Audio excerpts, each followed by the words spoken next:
All right, good evening, everyone. This is meeting number six of the Planning, Building, Environmental Committee meeting. Today is Monday, June 13th, 2022. I'm Councillor William Riley, and I'll be the chair of tonight's meeting. This is a note to members of the public.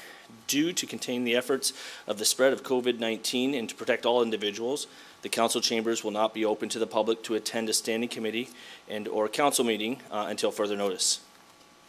The public may submit comments for matters that are on the agenda to jdyson@westlincoln.ca before 4:30 on the day of the meeting. Comments submitted will be considered as public information and will be read into the public record. This meeting is also being live streamed and recorded and will be available on the township website shortly, if it isn't already. I'm going to go forward to our land acknowledgement statement.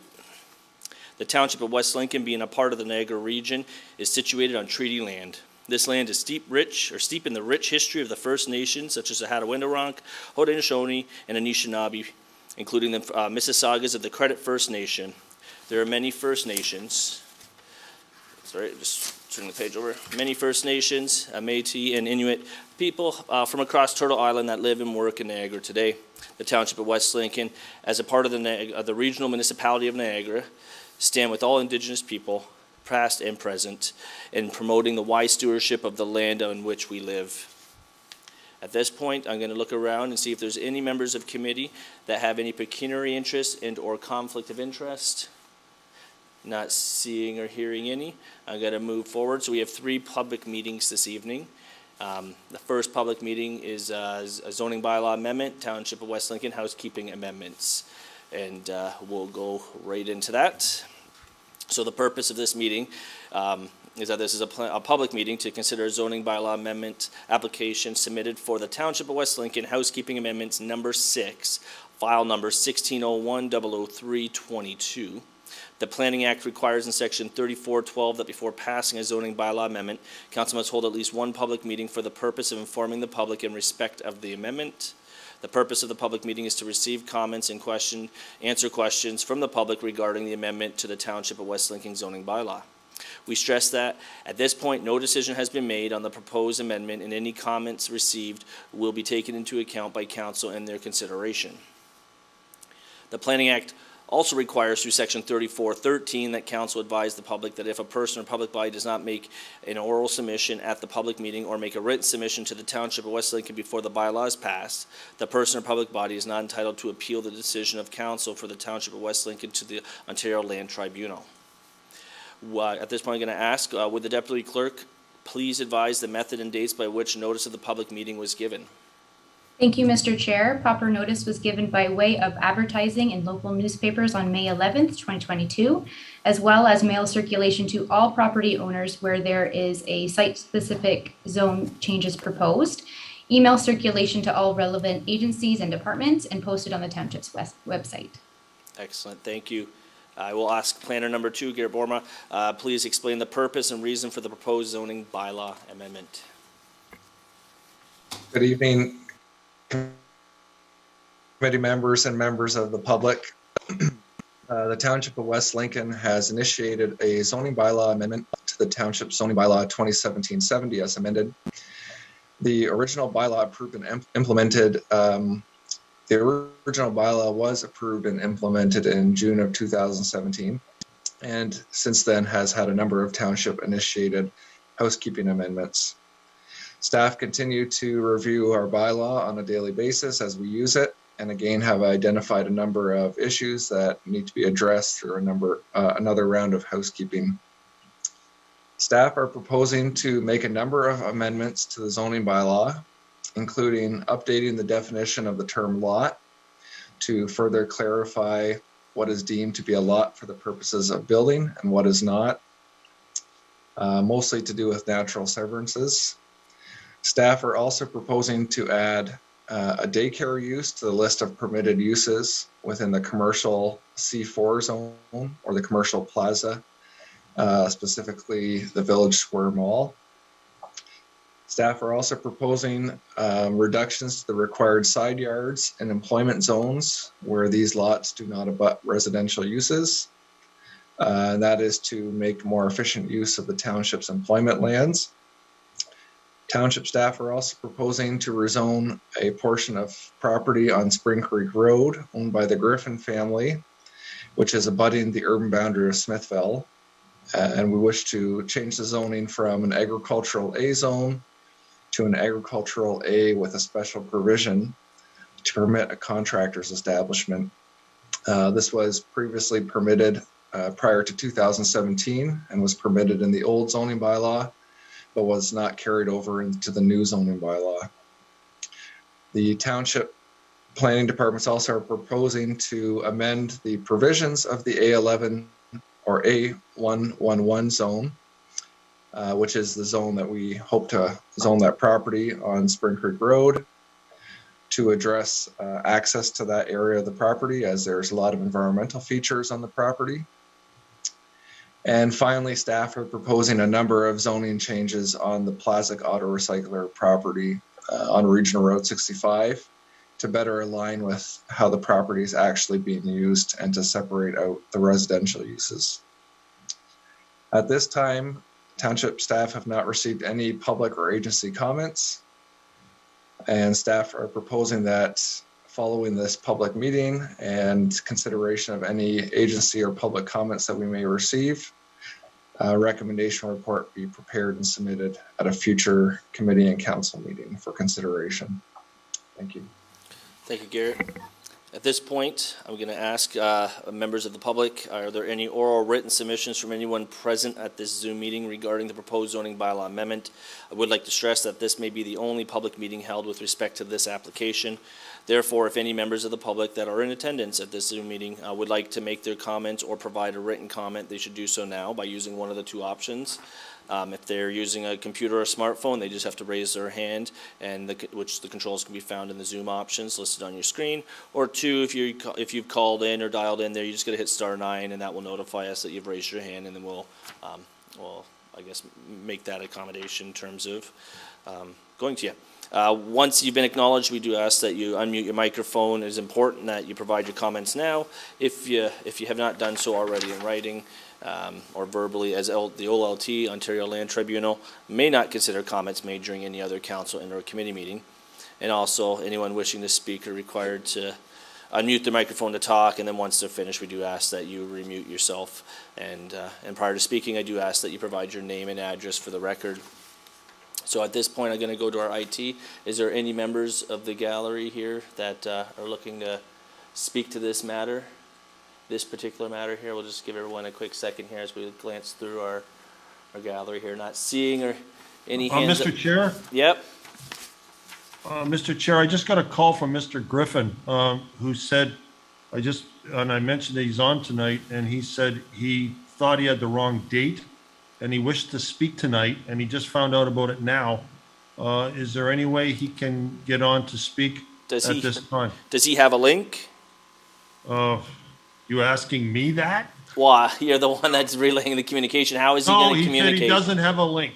Okay, so for the time being, we'll try to buy some time here. If he's able to get a link, if he can maybe email our clerk's office to jdyson@westlincoln.ca, we'll see if she can get you a link in the meantime, and I'll go to members of the committee for their comments. I see the mayor's hand up. Mr. Mayor, do you want to add to this? Just to that discussion, it might be quicker just to have Councillor Rayner give him a phone call, give him the phone number so that he can call in. It might be simpler than getting the whole link and all that, but just a suggestion there. And then I do like to speak. Okay. Kevin, what would be the easiest way of... Bev.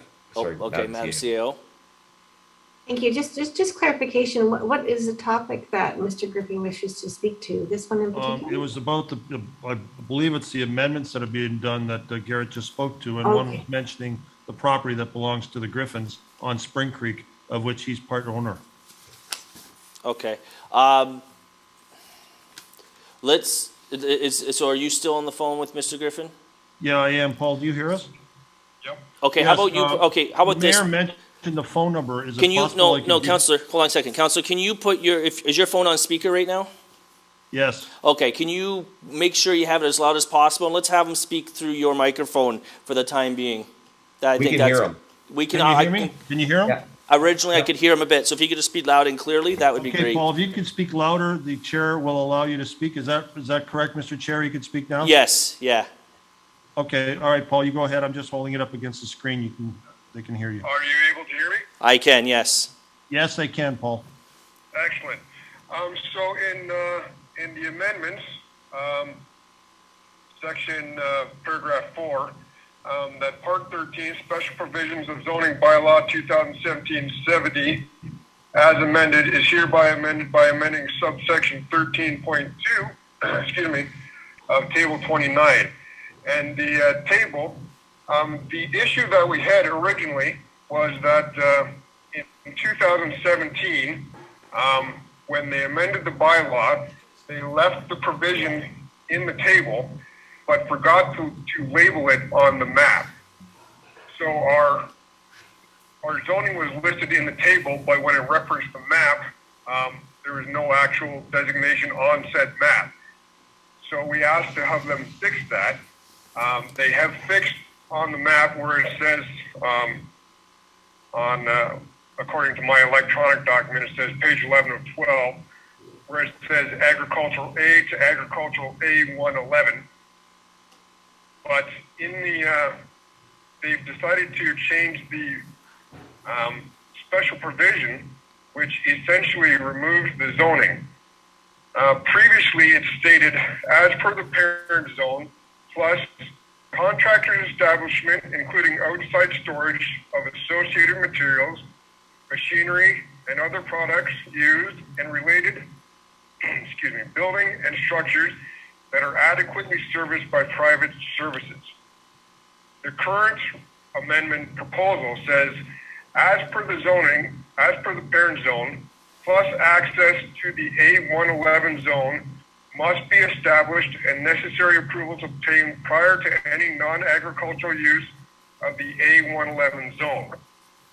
So they've removed the description of the A111 zone and required prior permissions before doing anything, except that anything is not described. So my issue is with the fact that they've essentially removed the zoning.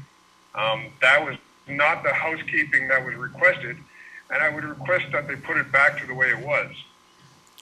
Okay, so first, I'll get staff to speak to that in 1 second. Mr. Griffin, just for the record, we kind of got ahead of ourselves here. If I could just get, just as a formality, we need your name and address just for public record, and then staff can respond to your comment there. Absolutely. Paul Griffin. Address is 1719 Caister Center Road in Caister Center. Perfect, thank you. So at this time, I'm going to go to our planner here and see if he would like to be able to contribute some comments or answer some of your questions there. Thank you, Mr. Chair. To Mr. Griffin, through the chair, that is correct. Our bylaw is comprised of many different parts. One is mapping and another is section 13, which is the site-specific provisions. So whenever something doesn't conform to the parent zoning, a site-specific provision is added. And back in 2017, this A111 zone, 111, was added to this section 13. So the text of this site-specific zoning was added to the bylaw, but on the mapping, there was no A111 shown on any property. How that came about to be, no one is quite sure. So the Griffin family approached township staff requesting that be added in. So we've tried to do a lot of investigation to find out how that came about, how it wasn't included on the mapping. And we're still not exactly sure why it wasn't included on the mapping, but this zoning amendment housekeeping is proposing to add that A111 zone back onto that property. But we're proposing to add an additional regulation under the regulation section in that section 13, which says they need to show us that there is and approved access. So basically the Griffin property is just north of the railroad track on the east side of Smithville and has frontage, only has frontage on Spring Creek Road. So there's Spring Creek Road to the north, and then there's a large area of floodplain and other environmental features. And then this proposed A111 zone is at the very south of that property.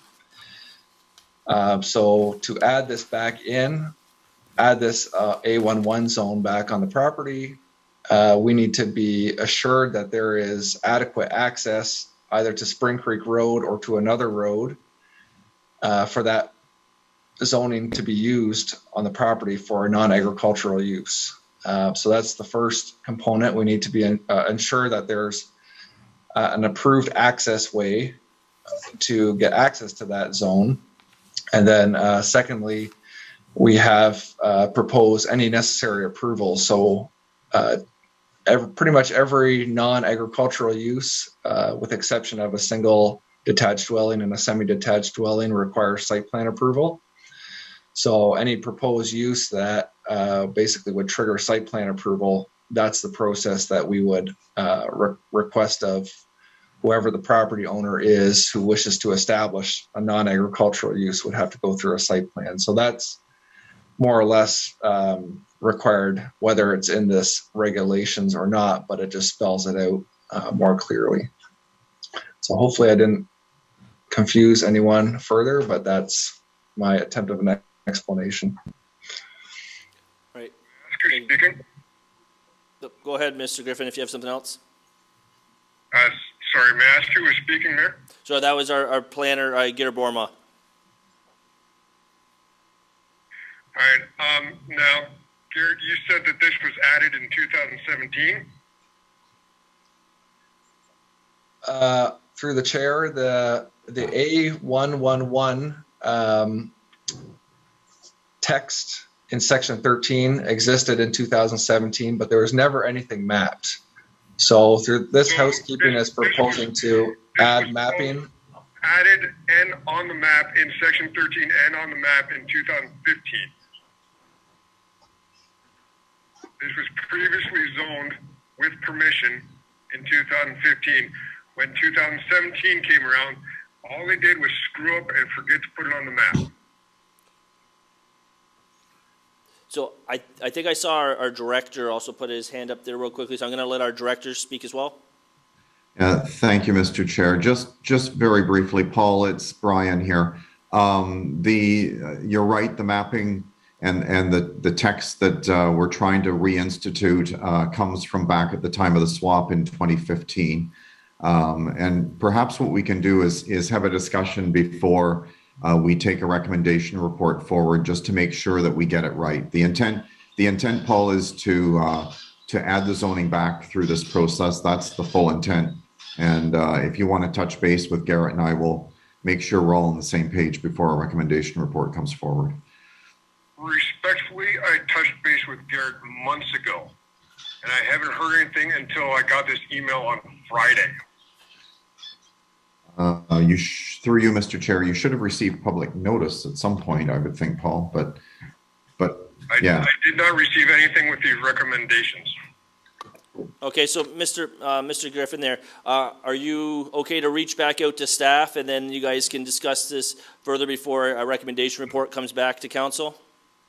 I would love to reach out to staff if staff would reach back to me. Yeah. Okay. So we're gonna ask you, staff's. Nothing back from him. Okay, Mr. Griffin, when staff's just publicly said that they have no problem communicating with you. So if you can make the effort to give Brian a call sometime in the next, I guess, week or two, whatever is at your convenience, and I think that might be the best first step trying to resolve this from some of the concerns you've expressed here. So I think we'll take away from that much that staff has acknowledged that they will communicate that with you, and then you guys can discuss what that's going to look like before a recommendation comes back to council here. So with that being said, Mr. Griffin, anything else you want to add to this?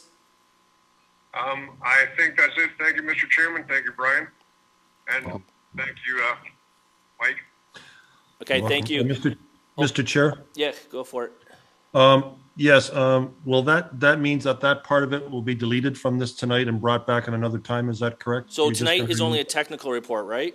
Right, correct. So there was no actual decision that's being made tonight. Staff's going to take this back. They'll communicate with whatever other feedback or comments we have with this, and then later on, they'll present an So actual. we'll just do our usual approval of a technical report and then we'll go Correct. ahead for the report to come back. How long will this take, do you figure, Mr. Chair?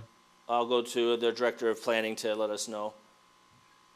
Through you, Mr. Chair, just two thoughts. One in response to Mr. Rayner first, if I may. Given that this is a public meeting, it's important that people like Paul speak and express his concerns tonight. That's the right time to make that happen. So that all unfolded properly. And it's staff's hope that we can have a recommendation report on the agenda for the July 18th council meeting so that we get this wrapped up in this term of council. That's our goal. So if Paul can still hear me, the sooner we get talking, the better. Perfect. Very good. Thank you. Okay, thank you. Thank you very much.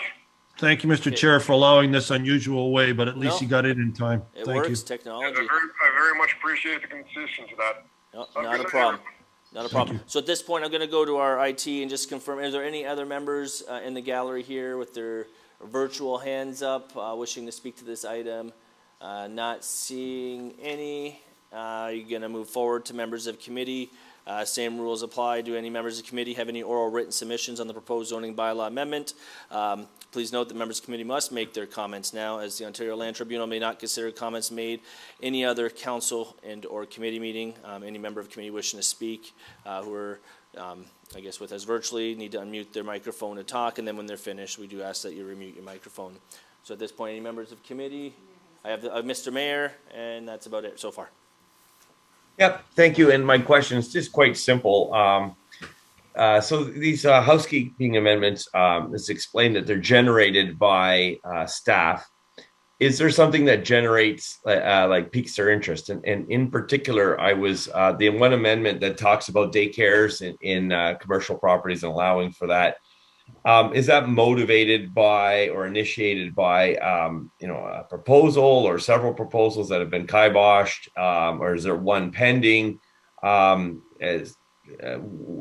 What initiates something like that in particular, or even really all of them? I understand the Griffin one now, actually due to Mr. Griffin's contribution, but like some of the other ones. What initiates that? Is it completely staff driven, or is there actually stuff on the table? And to through you, Mr. Chair, probably to Mr. Bourma. Okay. Yes, through the chair. So they get initiated many different ways. The particulars can vary. Some things are just generated because we see in the planning world and some of the studies and stuff that come out of the planning world that there's newer and better practices and how to do certain things in zoning bylaws. So we keep on top of that. So those are truly, I guess, staff generated, and others is we deal with a lot of inquiries about certain things and different properties. So the Griffin property, for example, came through some inquiries from that family. This daycare request actually came in through a local daycare hoping to expand. And they really presented a need for more flexibility in what zones daycare should be permitted in.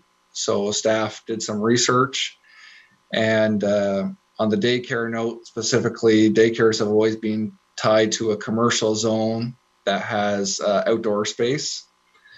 And from staff's investigation, there are daycares out there, many of them that do not have outdoor space, which would allow for freeing up some different commercial zones, such as this commercial C4 zone, the Village Square Mall, and other malls that don't have outdoor space, but do have other options they could offer for childcare. So that's that particular. The reason why that particular request is in is because we had some local daycare business discussing with staff different options for locating a new daycare in Smithville. Yeah. Okay. No, thank you for that. And actually, that information that you gave me was quite informative. I'm going to do a little bit of digging on that. And but thank you for now. You answered my question, Mr. Chair. I yield the floor. All right, thank you. Any other members of committee have anything they want to contribute at this time? Okay, yeah, so I'm going to go forward. So please be advised that a technical report is being considered by the committee this evening and that a recommendation report will be forthcoming to a future committee and or council meeting. Please also be advised that once committee and or council has made a decision with respect to the zoning bylaw amendment, and if approved by council, a notice of its passing will be circulated with an appeal period. If you wish to be notified of council's decision, please ensure that you email the township clerk, Joanne Shime, at jshime@westlincoln.ca. Anyone who is interested in observing council and or committee discussions about a particular bylaw should not solely rely on mailed notices and thus miss the opportunity to attend an applicable meeting. It is suggested that you watch the township website for posting of agendas to review items that will be discussed at council and or committee meetings. The agendas for the meetings are posted on the township's website after 4 p.m. on the Friday prior to the meeting. And additionally, meetings schedules are also noted on the township website for the public to view. If you wish to receive notices by email, it is suggested that you also contact our clerk's office to advise of this request, including your email address along with your mailing address and phone number. So at this point, this public meeting with respect to the proposed zoning bylaw amendment is concluded at the hour of 6:56 p.m. We'll move on to the next public meeting here. So anyone who's here for that, thank you very much. You're welcome to stay around for the rest of the meeting if there's something else on the agenda you're interested in. So we're going to move forward to the next planning meeting, which is a public meeting to consider zoning bylaw amendment application submitted by Ben and Pam Heaslip on behalf of B&A Heaslip Farms Limited, file number 1601-00622 and 1601-00722. The Planning Act requires in section 3412 that before passing a zoning bylaw amendment, council must hold at least one public meeting for the purpose of informing the public in respect of the amendment. The purpose of the public meeting is to receive comments and answer questions from the public regarding the zoning bylaw amendment submitted by Ben and Pam Heaslip on behalf of B&H Heaslip Farms Limited. We stress that at this point, no decision has been made on the proposed amendment, and any comments received will be taken into account by council in their consideration. The Planning Act also requires through section 3413 that council advise the public that if a person or public body does not make oral submissions at a public meeting or make written submissions to the Township of West Lincoln before the bylaw is passed, the person or public body is not entitled to appeal the decision of council for the Township of West Lincoln to the Ontario Land Tribunal. At this point, I'll ask the Deputy Clerk to advise the method and dates by which notice of the public meeting was given. Thank you, Mr. Chair. Proper notice was given by way of email circulation to all relevant agencies on May 24th, 2022, as well as a yellow sign posted on the subject property and advertised on the township's website. Excellent, thank you. And I'm going to go back to our planner number 2, Garrett Borma, to explain the purpose and reasoning for the proposed zoning bylaw amendment. Thank you. The second public meeting tonight is in regards to an application for zoning bylaw amendment submitted by Ben and Pam Heaslip on behalf of B&A Heaslip Farms, located at 3976 Regional Road 20. The nearly 400-acre farm, which is bounded by Regional Road 20 and Boyle Road to the east and Vaughan Road to the south, has recently been conditionally severed by the Committee of Adjustment into 3 large agricultural parcels and 1 smaller residential property as a surplus farm dwelling severance. As a condition of these severance approvals, a zoning bylaw amendment was required to zone parcel 2, which is the center agricultural parcel, and which was the retained agricultural parcel from the surplus farm dwelling severance. So an application was made to zone that to an agricultural purposes only zone to prohibit future residential uses as per provincial policy, and was submitted to request a deficient lot size area of 33.9 hectares, whereas 39 hectares is required. Additionally, the zoning was submitted to address the zoning on the surplus farm residence property or parcel, and that would be to change that zoning, parcel 3, from agricultural to rural residential to reflect the fact that the property is no longer an agricultural property.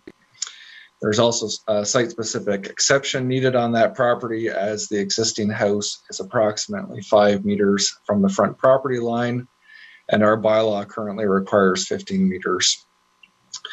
The Heathlips have submitted 2 zoning amendment applications. However, staff have reviewed these applications and feel like only one application is needed, as it deals with the same property. So in our recommendation report, we'll be, in a future recommendation report, we'll be recommending that they be refunded one of the fees of their zoning amendment applications as well, but that's not on the report for this evening. No public comments have been made at this time, and the agencies provided comments as a part of the consent application, and they were satisfied with the consent applications. Thank you. Thank you. And I'm going to ask if the applicant or their authorized agent is available this evening if they wish to speak to this application at all. So we're just looking through the screen here to see if there's a hand up. And we'll just scroll back up again one more time. Okay, not seeing any. We can move forward to public submissions. If there's any members of the public that are wish to provide oral or written submissions, anyone present on the Zoom meeting regarding the proposed zoning bylaw amendment. I do have to mention that I would like to stress that this may be the only chance to speak to this publicly held with respect to the application. Therefore, if any members of the public that are in attendance at this Zoom meeting would like to make their comments or provide a written comment, they should do so now by using one of the 2 options. If you have your computer or smartphone, you're going to raise your hand, and if you've called in, which I don't think I saw any members call in, but if I missed and you did dial in, you just got to hit *9, and this will notify us that you would like to speak. Once you've been acknowledged to speak, we do ask that you unmute your microphone. It is obviously important for you to provide your comments now, as if you have not already done so in writing or verbally, as LLT, also known as the Ontario Land Tribunal, may not consider comments made during any other council or committee meeting. So at this point, I'm going to look. Can we just bring up that one more time now that I read through that spiel, just in case? We would probably see them at the top, right? So I don't think anybody else. Okay, so we're going to go to members of committee. Do any members of committee have any oral written submissions on the proposed zoning bylaw amendment? Please note that members of committee must make their comments now, as the Ontario Land Tribunal may not consider comments made at any other council and or committee meeting, and any members of committee wishing to speak are required to unmute the microphone to speak and then remute the microphone once they're done. So I see Councillor Rayner. You have the floor. Thank you, Mr. Chair. Through you to Mr. Borima. That was a 400-acre property, and it's now severed into 4 pieces. Is that what you're saying? Through the chair, that's correct. It was severed into 3 approximately 100-acre parcels. One of the parcels is about 86 acres when you, I think, do the conversion, and 1 surplus farm residence, which is the existing house on Highway 20. Okay, so normally there used to be, I believe, and Mr. Treble can correct me, it used to be that we allowed severances of 100 acres or more. So if you had 200 acres, you could make 2. If you had 300 acres, you could make 3. And then I thought it went down to like 40 acres or 50 acres. So if you had 100 acres, you could actually divide that in 2. What exactly is the parameter? You did mention 39 hectares, which on the conversion is about 96 acres. What is the rule on the severance of size of farm properties now? Brian, did you want to take that one, or do you want me to start? Sure, I can take it, Garrett. You fill in the holes. Through you, Mr. Chair, the rule from a sort of a provincial perspective, or I guess really guideline is the better term, but from a provincial perspective, the Ministry of Agriculture and Food would prefer lot sizes to be as close to 100 acres as possible. This particular area was a little bit complicated because of the fact that we had an environmental feature sort of smack dab in the middle of where one of the lot lines should have gone, and the Conservation Authority would not allow any lot lines to extend or project anywhere close to that natural environment feature. So we had to work around that feature. You are correct as well, Mr. Rayner, or Councillor Rayner, that there was a time when West Lincoln had a smaller lot size. In fact, when I came to the township in 2006, I have 17 hectares as the lot size in my mind. But the province has indicated that that's too small. They would prefer not to see lots as small as 50 acres. They prefer them as close to 100 acres as possible. So we're kind of back working as close with the 100-acre guideline as possible. Okay, so if I do the, I'm trying to do the math on that. The 17 hectares multiplied by 2.471064, if I remember my math correctly, that yields 42 acres. So you're right. So we were right then. It was around 40 acres back at that time. And you're saying the one that's now 86 or something you mentioned, and that's because of the situation that you just mentioned. It couldn't work out to an even 100. That's correct. That's correct. That's the reason behind that. Yeah. Okay, so basically the township is of the premise right now that they really won't entertain anything unless it's a very large piece of land that will sever something very close to 100 acres or more. Is that pretty well? Through you, Mr. Chair, if I may, just to add on to that, the other exception to that is if there's an intensive agricultural operation proposed. So if there is a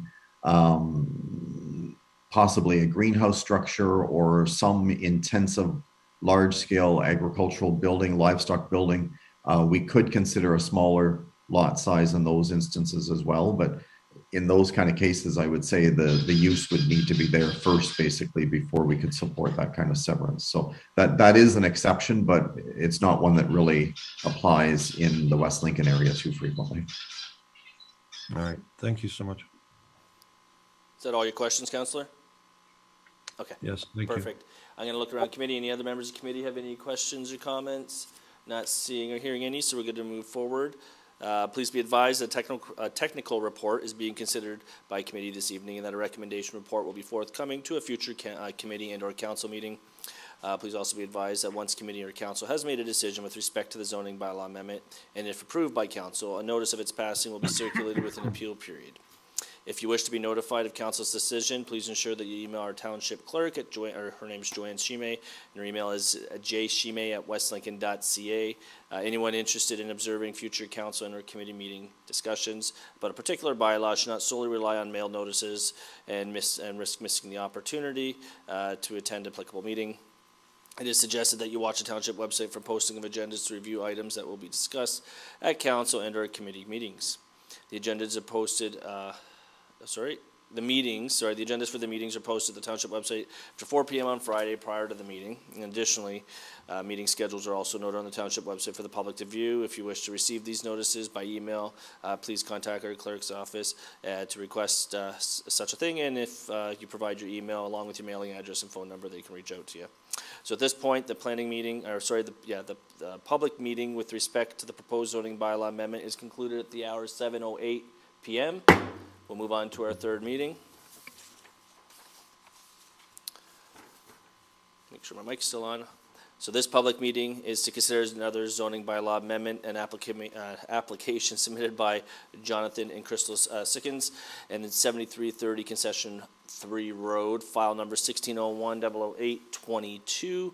The Planning Act requires in section 3412 that before passing a zoning bylaw amendment, council must hold at least one public meeting for the purpose of informing the public in respect of that amendment. The purpose of this public meeting is to receive comments and answer questions from the public regarding a zoning bylaw amendment for Jonathan and Crystal Seconds for the property located at 7330 Concession 3 Road. We stress at this point no decision has been made on the proposed amendment, and any comments received will be taken into account by council and their consideration. The Planning Act also requires through section 3413 that council advise the public that if a person or public body does not make oral submissions at a public meeting or make written submissions to the Township of West Lincoln before the bylaws pass, that person or public body is not entitled to appeal the decision of council for the Township of West Lincoln to Ontario Land Tribunal. So at this point, I'm going to ask our Deputy Clerk to please advise the method and dates of which notice of the public meeting was given.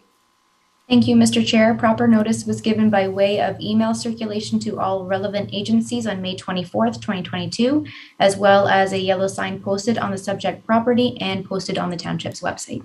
Excellent. And I'll ask planner number 2, Gare Borma, to explain the purpose of reasoning for this zoning, proposed zoning bylaw amendment.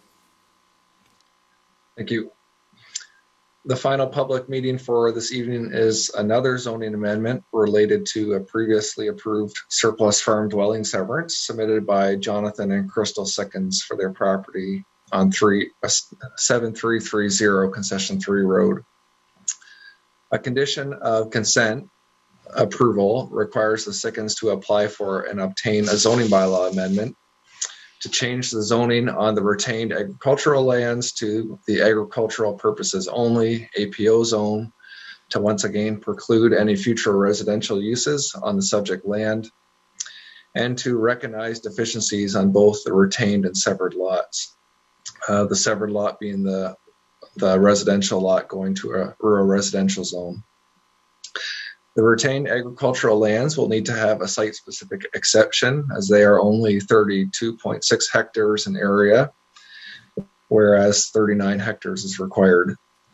Some site-specific exceptions are also required on the rural residential lot, mainly to do with an existing barn on the property, which both exceeds the maximum ground floor area and height permitted for an accessory building in a rural residential zone.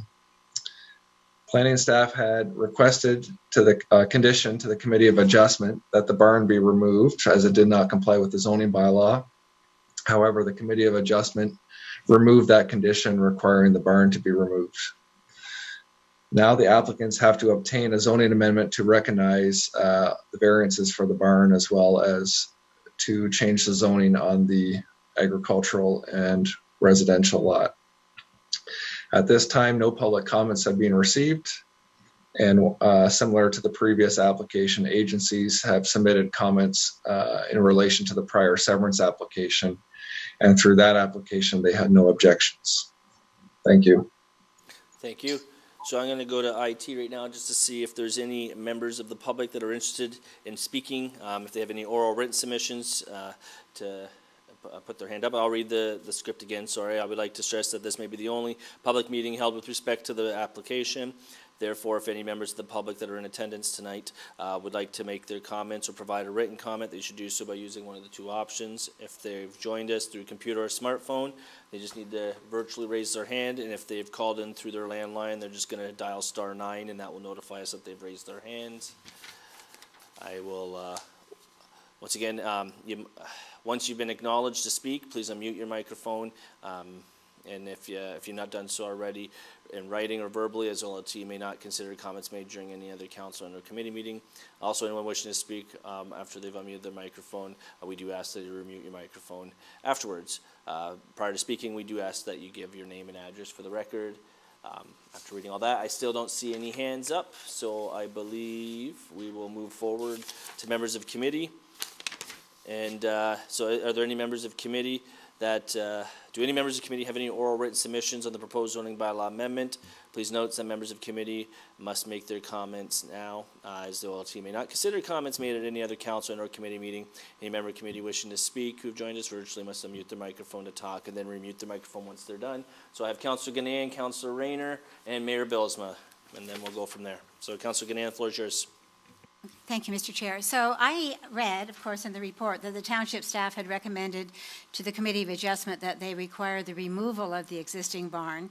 And Committee of Adjustment obviously chose not to do that based on something that they obviously saw in this barn. But I could not find really much information in the report that indicated why a barn that was absolutely the wrong size for a rural residential property was allowed from the Committee of Adjustment to actually stay in place, and that this would require this meeting today. So I'm wondering, Mr. Borma, if you could enlighten us, please, about what it is about this barn that has drawn the Committee of Adjustment into thinking that it's acceptable for it to be there. Thank you. Yes, through the chair. I don't want to pretend like I know what the Committee of Adjustment was thinking, but I believe their main consideration was heritage and the historical relevance of that barn on the property. I think that would summarize what their thinking may have been in the decision to remove the condition to remove the barn. Any other? No, other than, I'm wondering if anybody on staff or anyone at this meeting has actually seen the barn in question, so that, Mr. Treble, I see you turned on your, your microphone. Do you know anything about this barn? Through you, Mr. Chair, my understanding, and Garrett's actually been to the property. He has seen the building. My understanding is it's one of these old swing bean barns that Hugh Fraser has written about in a book, and I think it's a type of barn that is unique to this part of Ontario. It's not in the greatest of shape, but it is an old barn, but it is not designated. Garrett has seen it. In fact, I guess I have as well. I think at one point, it certainly is a traditional barn of the old style with barn boards, spaced apart so the wind can blow through and the whole bit. It's probably not the greatest building for storage purposes, but I think that's partly what the owners are hoping they can use it for. Okay, thank you for that. Of course, my concern is just the number of barns that have been kept up for various reasons over the years around West Lincoln and are now in various states of falling down and roofs caved in and so on. And that makes it very difficult, obviously, for anyone to remove those from the property after the fact. So I just want to be sure, as we're thinking about this, that this actually is a barn worth saving if that's to be the decision down the road. And again, once again, it's a number of barns that looked good 10 years ago that are now in pretty bad shape. So thank you for the information.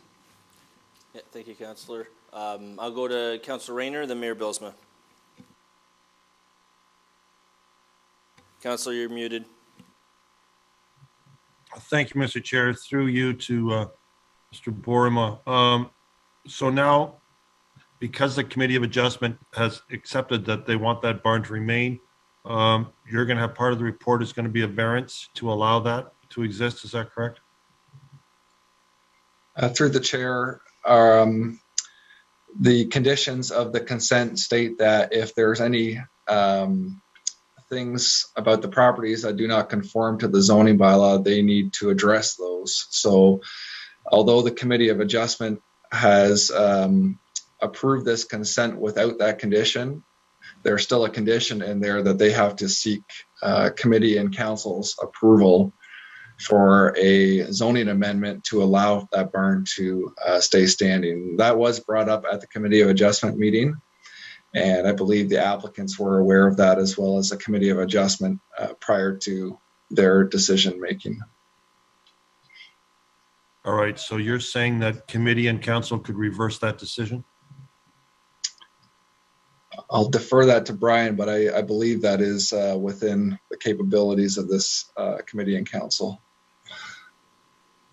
For you, Mr. Chair, if I may, on page 17 of the package for tonight's committee meeting, which is attachment number 2 to the report related to the Sickens rezoning, there is a draft of the zoning bylaw on that page.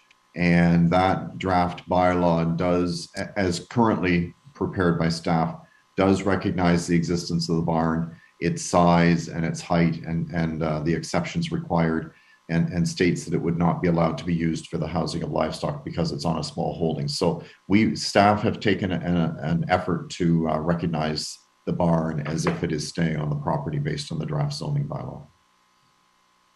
Okay. I guess where I'm coming from this, I know they say the barn is too large and it doesn't fit the conformity of the size of the property that's left. But every time, and we've had it just earlier mentioned that sometimes sizes don't conform, and not into building, but into footage or meters when they're supposed to be 39 hectares and this one is 36 hectares. So we put in the variance for it and we accept the fact that it's not exactly what it's supposed to be. So to me, this is no different on a building than we're doing tonight on some of the setbacks that aren't exactly correct, but we're willing to accept the building that's there because it's there and we just accept the fact that it's deficient. So this is the opposite. It's not deficient, it's oversized. but still, it's still a building, as you said, probably heritage and historical value, trusting it what's not going to fall down, because it would seem rather foolish to go ahead and have the owners want this building on there and just let it fall apart. So that doesn't make any sense. So obviously there must be some reason that they want it, because they're attracted to it. It's got beauty, it's got historical value, it looks nice. It's a shame to take old barns down, because they don't build those barns like that anymore, as Brian mentioned. So we've gone out of our ways to accept many deviations from positioning of buildings and setbacks and everything else, and have accepted the fact that it's not perfect and passed it. So this is no different, except now it's to a building that's too big, which doesn't come across very often that you see this. Nobody usually complains how big the building is. It's where the building is and how far off it is from setbacks or whatever, but not because it's too big. So I really don't see a problem with this. And as Brian says, it's already in there. Well, we're going to approve the technical report tonight anyways, and then we'll be coming back with more information later. Through Mr. Treble, is this going to be like the previous one I asked? Are you intending to bring this report back before the end of this council? In other words, probably next month? Through you, Mr. Chair, Garrett will have a bit better handle on the timing of this particular file, but that would be my hope, through you, Mr. Chair, is that we can have a report July or August at the latest. All right. Thank you. Thank you for your time. Thank you, Mr. Chair. No problem. I got Mr. Mayor, he had his hand up. Yeah, so like my previous two speakers, Councillor Ganan and Councillor Rayner, my concerns were about the barn. And I would agree with Councillor Rayner. They are asking for an amendment to that because the barn is big. I think that there's a value in a standing barn, just like Councillor Rayner stated, so I'm not going to repeat it. Suffice to say, I'd probably align myself then with the Committee of Adjustment, and we'll leave it at that at this point. Okay. Thank you, Mr. Chair. Thank you, Mr. Mayor. I see our CAO turn screen. Was it to ask a question or make a comment? Neither, thank you. Okay. So, that being the case, I'm going to move forward here. Please be advised that a technical report is being considered by committee this evening, and that a recommendation report will be forthcoming to a future committee and or a council meeting. Please also be advised that once committee or council has made a decision with respect to the zoning bylaw amendment, and if approved by council, a notice of its passing will be circulated with an appeal period. If you wish to be notified of council's decision, please ensure that you email the township clerk, Joanne Shime at jshime@westlincoln.ca. As well, anyone interested in observing future council and or committee discussions about a particular bylaw should not solely rely on mailed notices, thus miss the opportunity to attend an applicable meeting.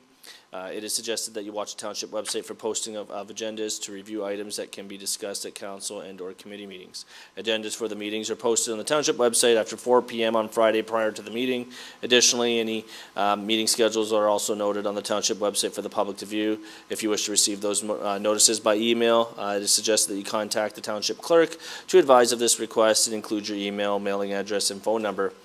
This public meeting with respect to the proposed zoning bylaw amendment is concluded at the hour 7:23 p.m. We're going to move back to the regular portion of our meeting, so that concludes all of our actual public meetings.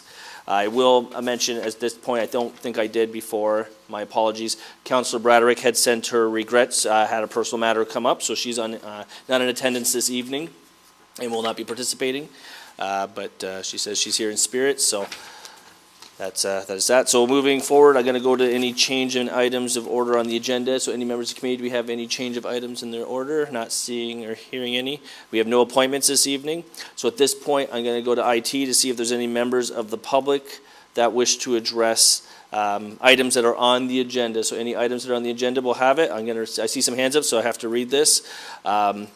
As it's broken down under section 10, 13, 5, and 6 under general rules, that 1 hour in total shall be allocated for this section of the agenda, and each individual person shall only be permitted 5 minutes to address their issue. Some exceptions may apply. A response may not be provided, but the matter will be referred to staff. A person who wishes to discuss a planning application or a matter that can be appealed will be given up to 10 minutes. So at this point, I see we have a couple of hands. I'm just going to go with the order that's in front of me. So I'm going to start with Jared Marcus, if we can let him speak first. And then I see Brianne and Eldon. We'll go to you guys following. So just hang tight there. Jared, the floor is yours once you come through there. Jared, if you can, I know you're a regular here, but just as tradition, we need you to state your name and address for the record here. Sure. Thank you, Councillor. Mr. Chair, it's Jared Marcus from IBI Group. My address is 24 Clyde Street, Hamilton. Excellent. Thanks, Jared. If you could, please feel free to point out which part of the agenda you are interested in speaking to. Sure. Thank you, Mr. Chair. I'm looking to speak briefly to, I believe it's item 10.2 on your agenda respecting the crossings on the 20 site plan. Okay. I know there's, thank you for this time, Mr. Chair, members of council, Mr. Mayor. I know there's been a lot of interest in this application. A lot of residents may be in attendance or listening, looking for updates. This has been taking us a little longer than we had hoped it would. What I can say is that the site plan application before you is one of 2 or 3 pieces of the puzzle that we have to get in place yet before we can register and close these homes. The other piece of the puzzle that you'll see in your report tonight is that there are some items like the declaration and the condo plans that are outstanding as well.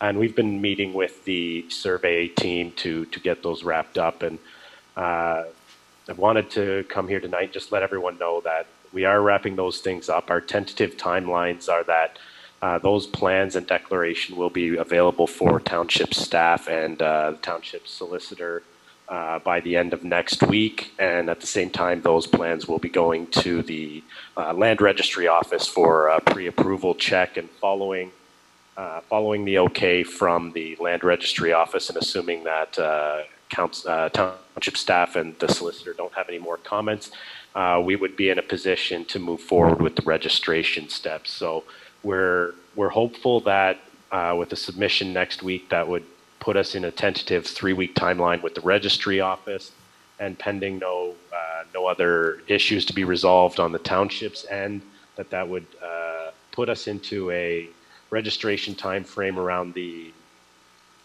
let's say, middle to late July, and then registration and closings a few weeks after that. So it looks like we should have this thing all wrapped up and those owners taking title to their land by the end of July.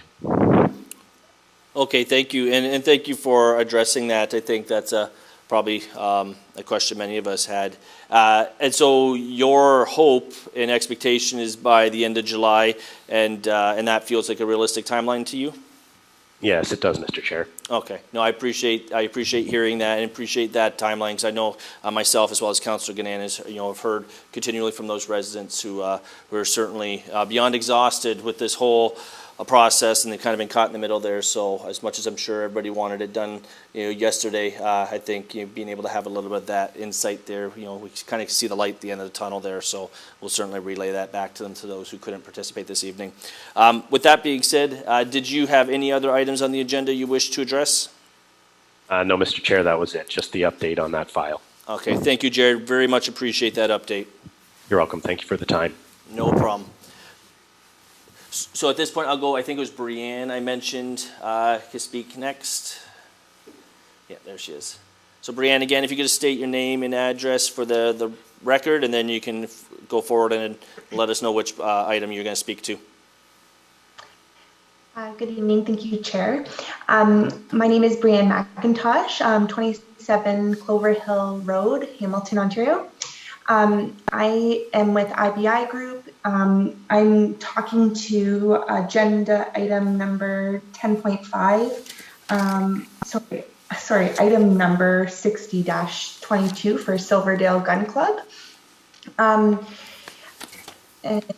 for the approval of, the recommendation report for approval by the township planning staff for Silverdale Gun Club rezoning a portion of the lands from agricultural to agricultural special provision 7 to allow for the legalization of the 4 outdoor gun ranges and then the expansion of 4 additional gun ranges. This application, as you all know, has been in the works for 2.5 years now, and many conversations have been taken along with a multitude of studies, reports, and drawings to ensure that this zoning and the expansion of the gun club has no adverse impacts. A main concern from neighbors and council is how the expansion will impact the safety of the facility and the surrounding properties. Ultimately, Silverdale is currently meeting regulatory standards, ensures safety compliance reviews from the CFO are performed yearly, and is considered a safe gun club by the Chief Firearms Office. Introducing additional gun ranges will not change the way of operation or the importance of safety, but has in turn increased the awareness and precautions being taken on the ranges. By rezoning a portion of the lands to allow for the 4 existing and 4 additional gun ranges, it provides Silverdale with the land use permissions to run their business. But the safety component will still need to be met regularly, which will include upgrades to the facility and regular CFO safety compliance reviews in order for the gun range to stay open and in operation. We are in agreement with the planning staff recommendation report in front of you today, and in closing, Silverdale Gun Club has provided a variety of shooting ranges to members and non-members over the last 50 years. Approval of this application will create enhanced tourism opportunities, allow for opportunity to continue and enhance police training, and provide additional recreational services to the township, region, and province. Thank you. Thank you. If you could just lower your virtual hand there, that would be great. And then we'll go to the next speaker. Please mute your microphone as well, Brianne. Thank you. And then Eldon. Again, Eldon, I'm going to repeat myself like a broken record here. I'm just going to ask you to state your name and address for the public record, and then please let us know which item you're going to address on the agenda. Very good. Thank you very much. My name is Eldon Darbison. I'm speaking to item number 10.4 on the agenda. And my address is 2 Talbot Street North in Simcoe, our business address. Thank you. Okay. Thank you very much for allowing me to speak. Just a couple items here. In response to the planning report for this application, we believe that the application as proposed is suitable. It is supported generally by the Niagara region and the Conservation Authority, and protects the environmental features, and complies with the Ministry's of Ontario's guidelines for permitting agriculturally related uses in the agricultural area. However, we have been working with staff, and there are concerns about the location of the business, the size of the building for the proposed contractors component of the business, and compatibility.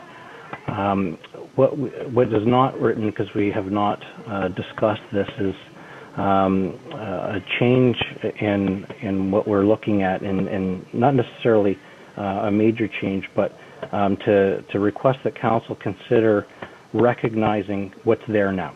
It would be subject to site plan control, it would be heavily buffered, landscaping, berming, so on and so forth, and to preserve what has been established on the site now. If council so chooses, which by the way I should mention is about just under 3.9%, staff would like to see the use be more limited to 2%, but as everybody knows, it has been established. There's a lot of gravel there, and the proposed building that would be going up. We would be happy to reduce the size of that to something that's more in keeping with the provisions for on-farm diversified uses.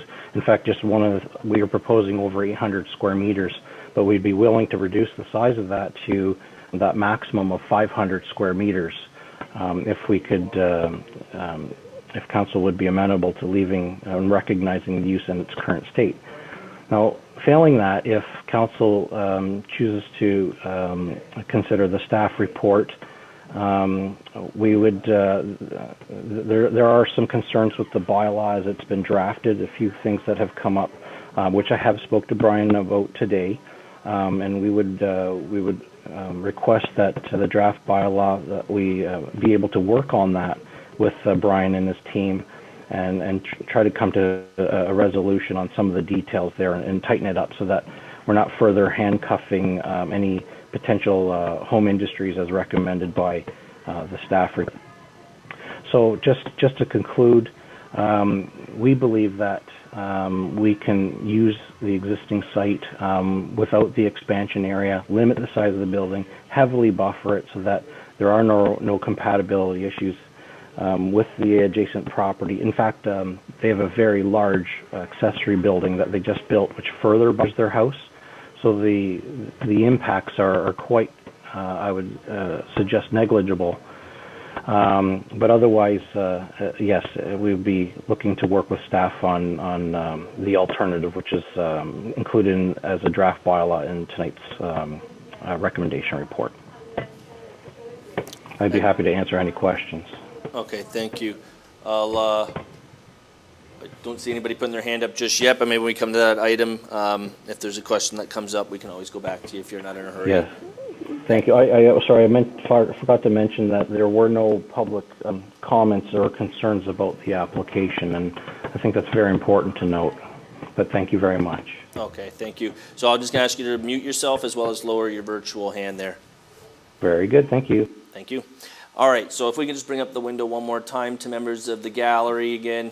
For those of you who've joined us, this is your chance to speak to any item on the agenda. As of tonight, I'm not seeing any. I'm just going to give it a couple more seconds here. Okay, so we're going to move forward here. Sorry, let me just get my page around here. So we're going to consent agenda items. All items listed below are considered to be routine and non-controversial and can be approved by one resolution. There'll be no separate discussion of these items unless a council member requests it, in which case the item will be removed from consent resolution and considered immediately following the adoption of the remaining consent items. So under item P5522, the recommendation is items 1 and 2 and 3 being are hereby received for information. Item 4 being is hereby received and that the recommendations contained therein be adopted with the following exceptions, and there's currently none. And as far as what those numbers mean, number 1 is technical report PD 59-2022 zoning bylaw amendment application Jonathan and Crystal Sickens, 7330 Concession 3 Road, file number 1601-00822. Number 2 is technical report PD 55-2022 comprehensive zoning bylaw 2017-70 as amended, housekeeping amendment number 6, file number 0322. And number 3, technical report PD 60-2022 zoning bylaw amendment B&A Heaslip Farms Limited 3976 Regional Road 20, file number 1601-00622 and 1601-00722. And then as far as item 4 goes, it's a recommendation report PD 63-2022 amendment to parking bylaw 89-2000. So I'm going to ask for a mover and a seconder. I got Councilor Ganand and Councilor Rayner. Any items to be pulled? Not seeing or hearing any. I'm going to call the question. All those in favor? And that carries. So I'm going to move forward. We have no communications tonight, so we are going to go on to staff reports. Item 5622, Director of Planning and Building Brian Treble, and its information report PD 62-2022, efforts to commence Township of West Lincoln official plan 5-year review. And the recommendation is that information report PD 62-2022 regarding the efforts to commence the Township of West Lincoln official 5-year plan year review dated, sorry, I said that backwards, plan 5-year review dated June 13th, 2022 be received for information purposes only. I need a mover for that one. Got Mayor Bilsma, seconder, Councilor Ganand. Any questions or comments? Not seeing or hearing any. I'm going to call the question. All those in favor? And that carries. We're going to move to item 5722. Planner 2, Garrett Bormer, and Director of Planning and Building, Brian Treble. Recommendation report, PD 54, 2022, DeHaan Homes, Inc., Crossings on the 20, South Site Plan Amendment and Condition Clearance, file number 2100. 00821 site plan and file number 2000-07208 condo. And the recommendation is that report PD 54 2022 regarding the recommendation report crossings on the 20 South site plan amendment and condition clearance, file numbers 2100-00821 site plan and file number 2000-07208 condominium dated June 13th 2022 be received, and that the mayor and clerk be authorized to enter into an amending, sorry, my page is kind of cut here, site plan amendment with DeHaan Homes, Inc., and any mortgages once the amending site plan agreement and associated schedules are finalized to the satisfaction of the Director of Planning and Building, and that condition number 3B of the crossings on the 20 South Community Draft Plan of Condominium be deemed to be cleared following the signing registration of the amending site plan agreement and submission of security to the Township of West Lincoln. So I'm going to need a mover for that. I got Councilor Ganan, quick and mighty to move that, and I'm going to go with Councilor Yonker as a seconder for that one. Any questions or comments? I see Mr. Mayor has a comment. Yeah, thank you, Mr. Chair. And so through you, I just want to ask, I don't know if it's Mr. Boerma or Mr. Treble, but we've had an ongoing discussion, and I'm very sensitive to the fact I've had residents, but I think the lion's share of the residents' concerns have been going to yourself, Mr. Chair, and Councillor Ganan. But I want to make sure that our director is not feeling like we're under duress, and I want to be sensitive, of course, to the residents' concerns, but I want to make sure that we're doing this right. So if you're confident that this is not compromising our position, which is the original agreement, I'm very satisfied then to advance this forward. Okay, so I'll go to the director. Mr. Chair. The site plan as recommended tonight is addressing the approach that we recommended here about a month or two ago, where we fenced off the area and indicated that we would not assume ownership. So certainly we're following through with the decision that council made at that point. It's going to take a few more steps before we're actually finished. They're a little bit out of our control, since we really won't see it until after the registry office has okayed a draft of the plan of condo. I'm not convinced that Jared's timelines are achievable, but hey, optimism's good. So I think the reality is we're kind of in their hands, but certainly we're following through on the decision as council and committee made a few weeks ago. Well, and thank you for that, Mr. Director. Mr. Chair, all I wanted to say then to conclude is simply I respect Mr. Jared's Marcus's timelines. I hope that the builder or the developer can meet those tasks. We're going to hold them accountable, and just for the sake of the public, you heard it here from their agent's mouth that these are the timelines. So we and you also heard from our director that ultimately we're not in the driver's seat, but it is in fact the developer. So that's all I have to say, Mr. Chair. I yield the floor back. Okay, thank you. I'm going to just take a quick look around, see if any other members of the committee wish to speak to this. Not seeing or hear any. And Mr. Mayor, I agree in the sense of I think I share the concern that our director had as far as being uncertain if those timelines seem reasonable. Last thing we want to do is have people under the impression again that this is going to be resolved, and if there's something that comes up, and obviously things can come up unforeseen, but these people have been unfortunately caught in the middle for far too long. And last thing I want to see is more broken promises. So I certainly hope that there was truth spoken tonight, and that they're very successful at getting that done, because these residents, they deserve better, and I hope that this actually gets resolved sooner rather than later. But as highlighted, it is beyond our control at this point, and let's hope that this actually does get resolved when they projected that timeline. So at this point, I'm going to call the vote. All those in favor? And that carries. So now we're going to move forward to item 5822. Make sure I didn't skip one. Okay. Yep, 5822, Planner 2, Garrett Borman, Director of Planning and Building, Brian Treble. Recommendation report, PD 58, 2022, Housekeeping Amendments, number 7, Residential Zone Regulations. And the recommendation is that report 58, 2022 regarding recommendation report, Housekeeping Amendment number 7, Residential Zone Regulations, dated June 13, 2022, be received. And that the township staff be authorized to commence a township-initiated zoning bylaw amendment process, including a public consultation process and a public meeting, and to obtain a consultant to review and recommend changes to the township zoning bylaw residential zone regulations. So I need a mover for that one. I got Councillor Trombetta and Councillor Rayner. Any questions or comments? I got Mayor Bilsma and Councillor Yonker. Thank you, Mr. Chair. My question is then to the director.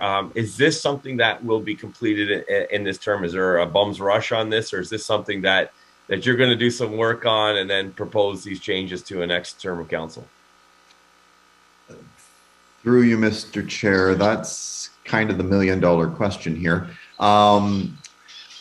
I wanted to sort of explain why we even have this on the agenda right now, and that might help answer the question as I speak it out here, so just bear with me. Back last year, I forget exactly when, but I think the decision to pass a housekeeping amendment last year was in around June. That housekeeping amendment was appealed by agents for Mr. Budd. And that was the bylaw that put in place back-to-back townhouse units and stacked back-to-back townhouse units, newer concepts for West Lincoln. So there are new provisions in an RM4 zone, and because of the appeal, we have had extensive discussions at the staff level with agents for Peter Budd and with an external consulting team who took a look independently at the bylaw on our behalf. And the recommendations that are in this Housekeeping 7 kind of flow from some of that stuff. That research was very helpful, and the discussions with Peter Budd's agents have been very helpful. So there are some changes that we see as valuable, and they might be valuable to have achieved them before we resolve Mr. Budd's appeal. So if we're going to try and achieve it in time to resolve Mr. Budd's appeal, we need to initiate a public meeting ASAP. So I'm anticipating we'll try and hold a public meeting sometime over the summer, and a recommendation report by like September at the latest would be kind of my hope.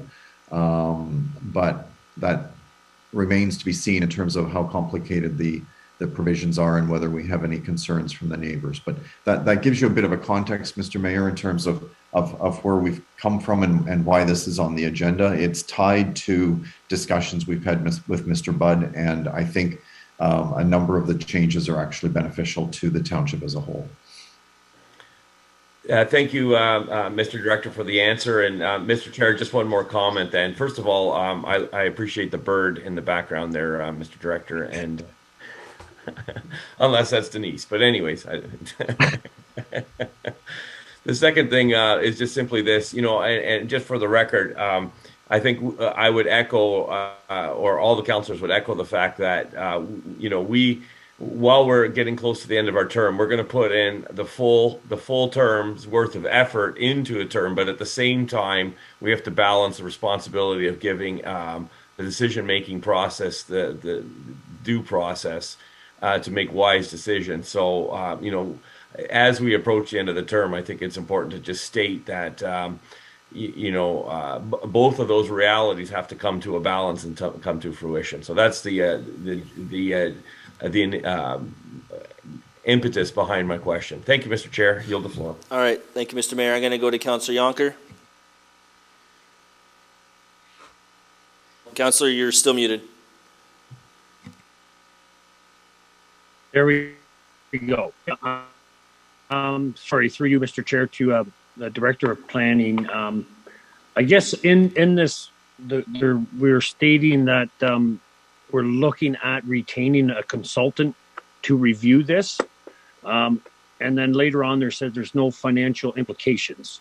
But there would be costs associated with the fact that we would get a consultant to look in the future if we decide to go down that road. So I'm just kind of wondering if you can explain why it says we're going to look for a consultant and yet there's not going to be any financial implications. Maybe I'm reading something wrong.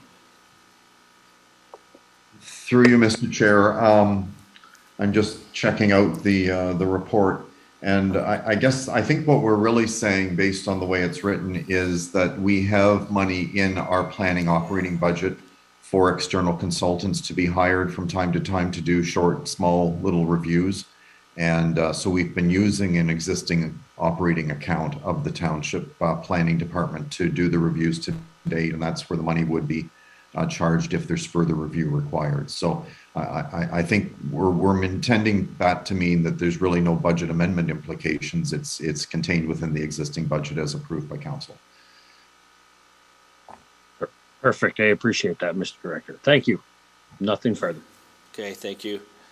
Yeah, I was just trying to bring up what I had on my end, because I swore I read somewhere. Yeah, because it says as far as the implication goes, it was nothing would affect the budget itself. It's within the associated costs. All right. So that being the sake or the case, there, any other members of the committee have questions or comments? Not seeing or hearing any. I will call the question. All those in favor, and that carries. Okay, we're going to move down to item 5922. So we have Planner 2, Madison Etzel, and Director of Planning and Building, Brian Treble. Recommendation report, PDO 3, 2022, zoning bylaw amendment, JCT Services, Eldon Darbison, agent, and Joe DeLulo, I might have said that wrong, owner, my apologies. Probably going to say it wrong again. That recommendation report, PD 003, 2022, regarding zoning bylaw amendment, JCT Services, 7005 Concession 4 Road, file number 1601 01421, dated May 9th, 2022, be received. And that the recommendation, or sorry, that the application for zoning bylaw amendment 1601 01421 submitted by Eldon Darbison agent on behalf of Joe owner be amended and approved in accordance with the attached amending bylaw. And that no further public meeting is required for the consideration of this bylaw in accordance with section 3417 of the Planning Act, and that a draft bylaw is found at attachment number 1 to this report is supported by the township staff and can be approved. And 5, that the authorizing bylaw be passed at council to authorize the mayor and clerk to enter into a development agreement that will implement the approved zoning bylaw amendment, which will regulate the scale of the use and will require the return of previous area of the property to agricultural use. So at that point, I need a mover and a seconder. Councilor Trombetta, Mayor Bilsma, any comments or question? Councilor Rayner? Oh. Thank you, Mr. Chair. I know this one was a concern of Councilor Shelley Bradrick, just down the road from her. And I know there was a lot of concerns with regards to this and how we were going to make this thing work. Mr. Treble, are you convinced that all the things that were deficient are now going to be corrected, and the things that shouldn't have happened are going to be reversed so that it follows the rules of what that was supposed to be initially before this situation happened? Through you, Mr. Chair,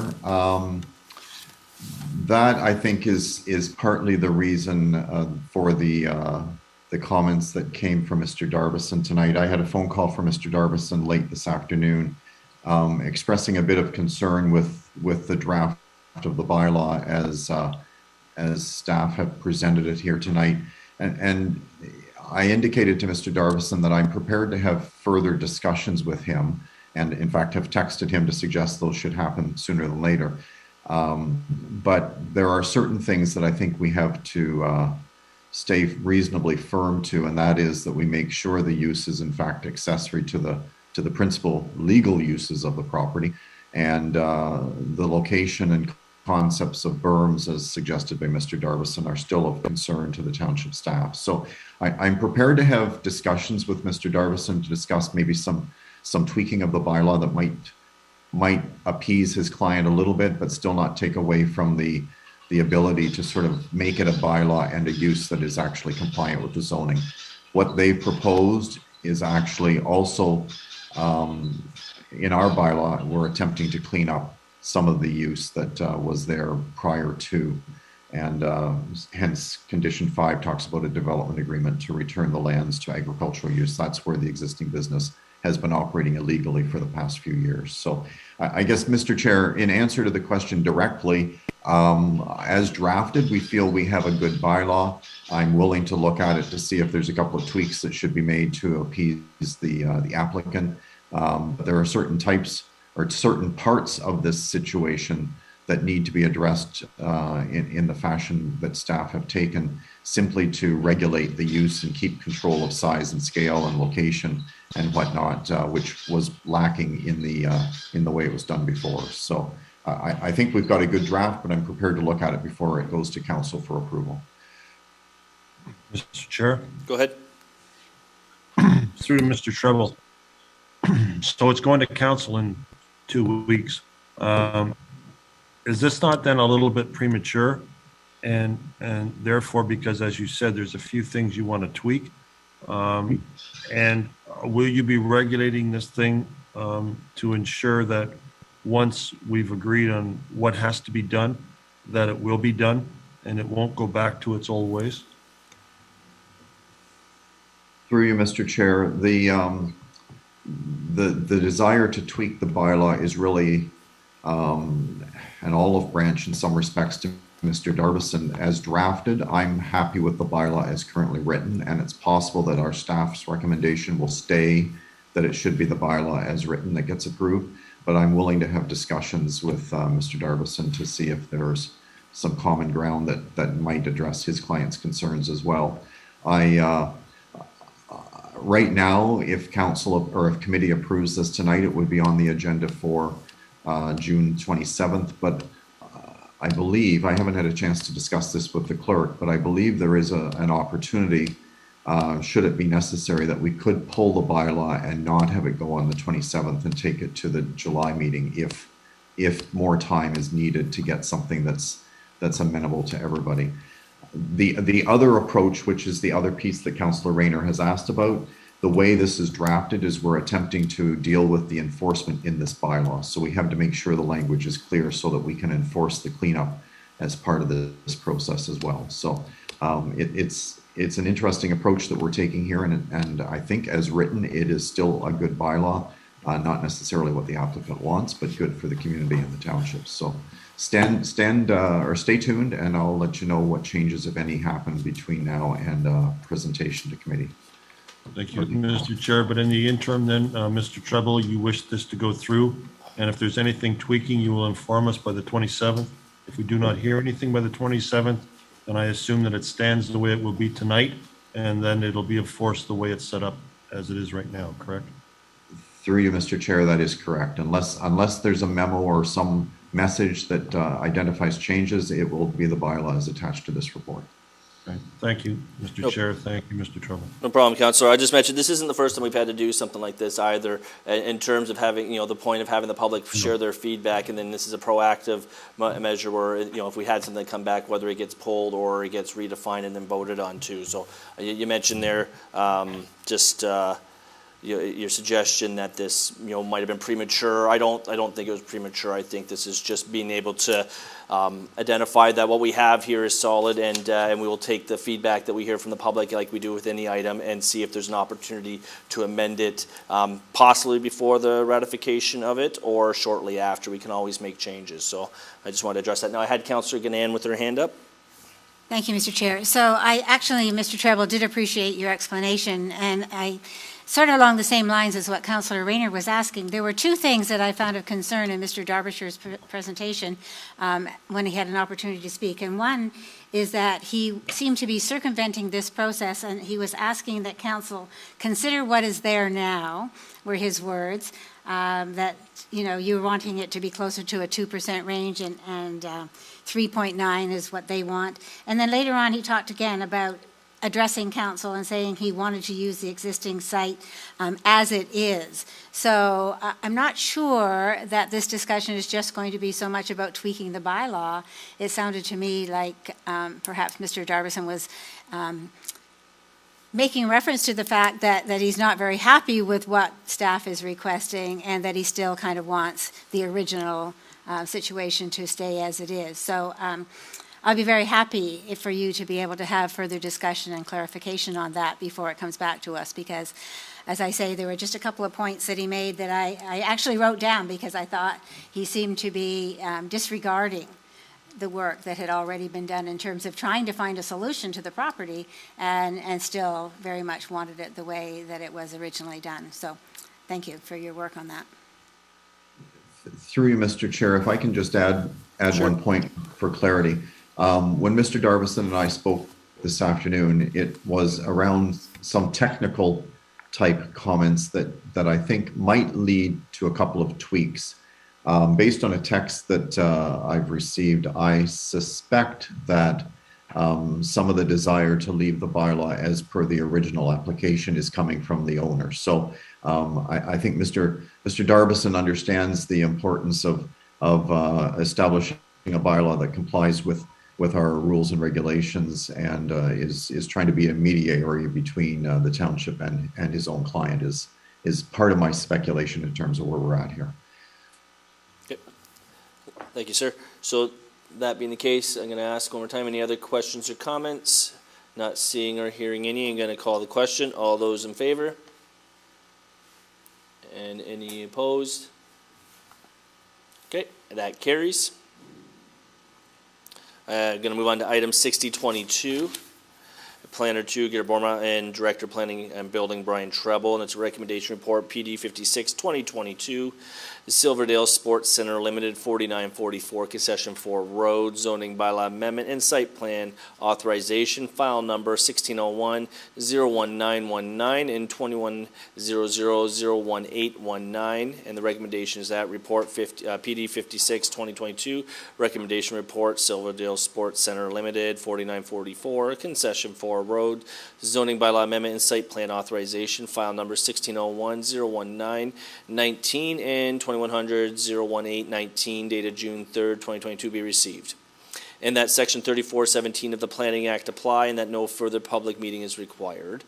And that the application for the zoning bylaw amendment 1601-01919 submitted by Silverdale Sports Center be approved, subject to a holding provision and modification to the environmental zones, and that staff be authorized to circulate the notice of decision for the zoning bylaw amendment with the corresponding 20-day appeal period. And finally, that committee and council authorize the mayor and clerk to enter into a site plan agreement with Silverdale Sports Center and Joan Miller and any mortgagees once all site plan details have been worked out to the satisfaction of the Director of Planning and Building, and that an authorizing bylaw be presented to council to authorize the signing of this agreement, or of the agreement. So at this point, I'm going to get a mover and seconder. Mayor Bylsma moves it. Councilor Gannan seconds that. Any comments, questions? I have Councilor Rayner. Thank you. Through to Mr. Treble. This has been a situation where they did a lot of things they weren't supposed to do. They didn't follow procedures. They didn't follow rules, much like the previous one we just dealt with. Mr. Treble, have you got everything in place to ensure that all the dots will be done and all the T's will be crossed to ensure that this will be followed through with full compliance, knowing that in the past it's been anything but? Through you, Mr. Chair. Sorry, I've got a cat in the way here.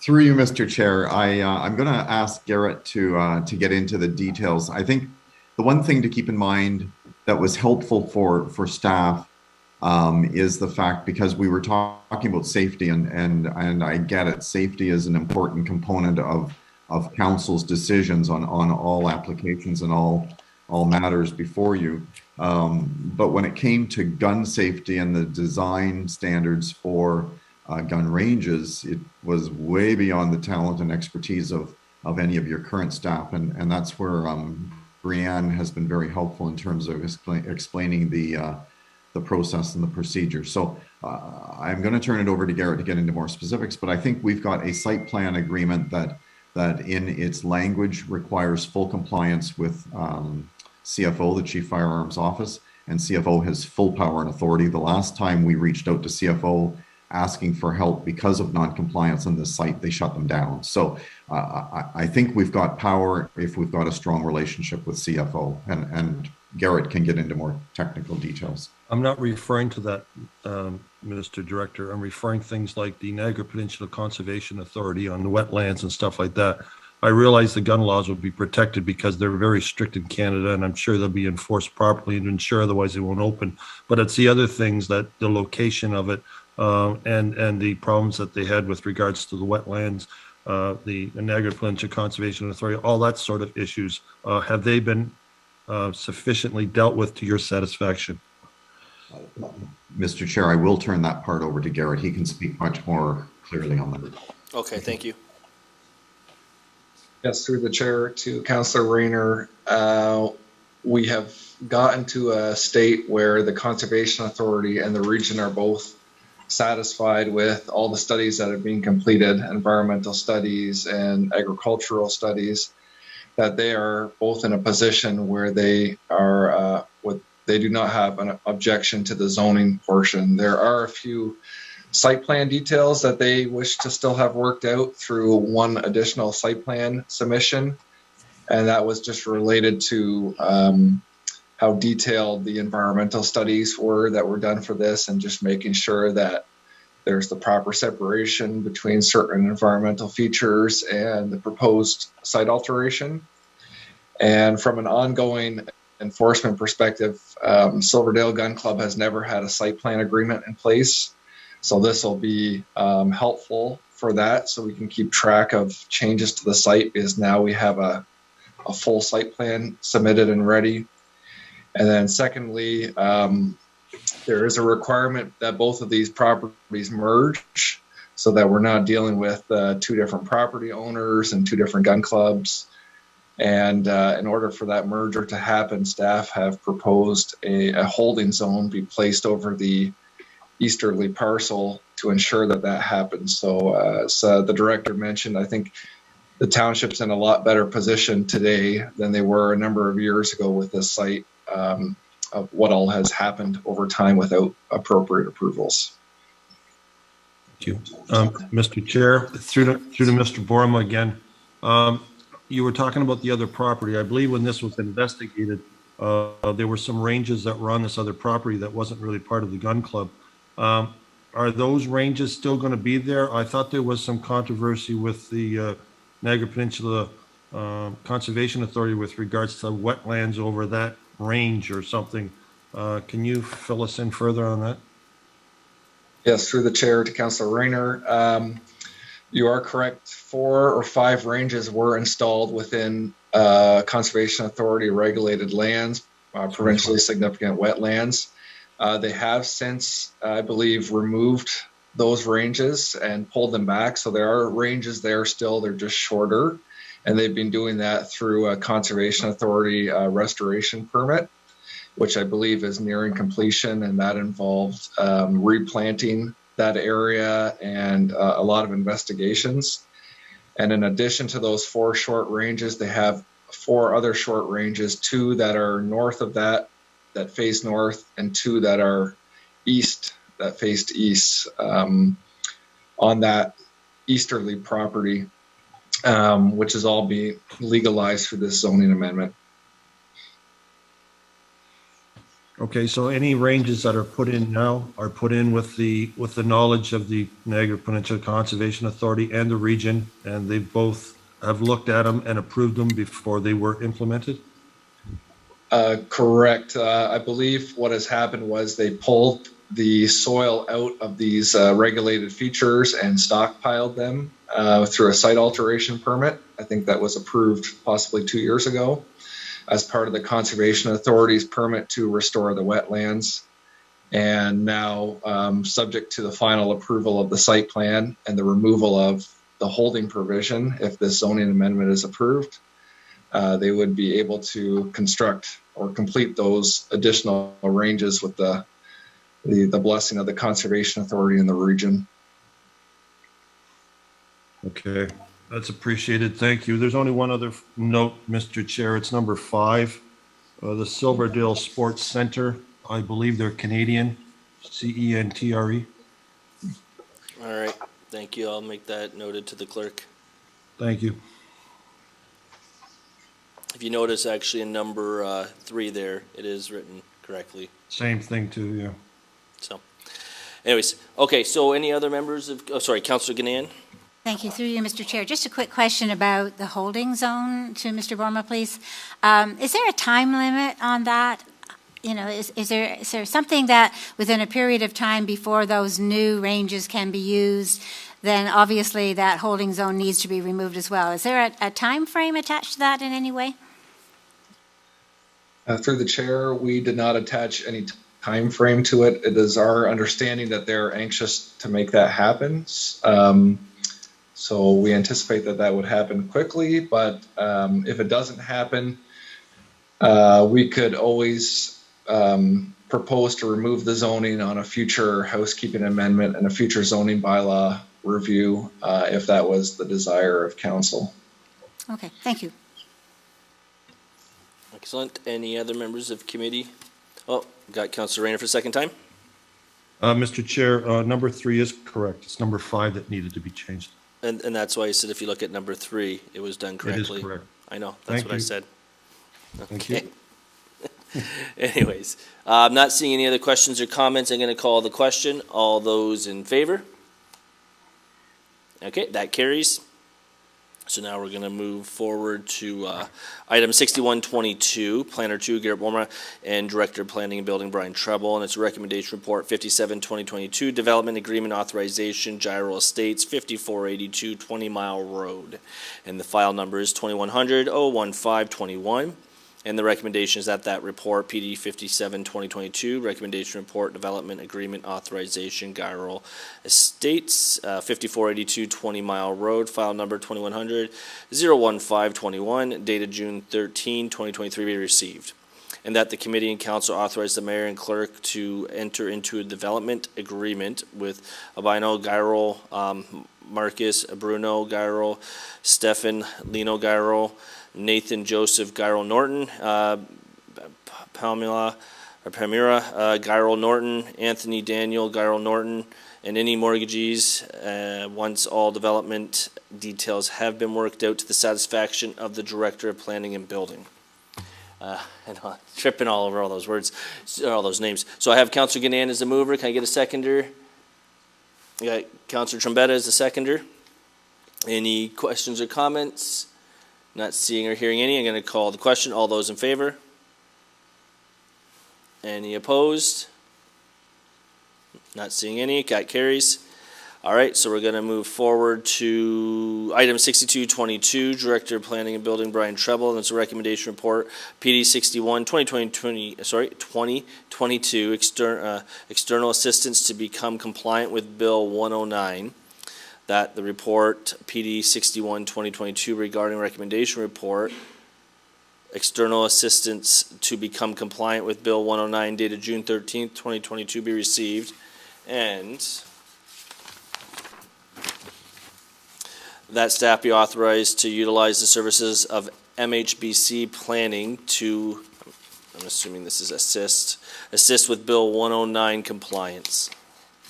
Staples in a way. So I'm going to call a mover, and if I get a mover in a second, I got Mayor Bilsma, seconder.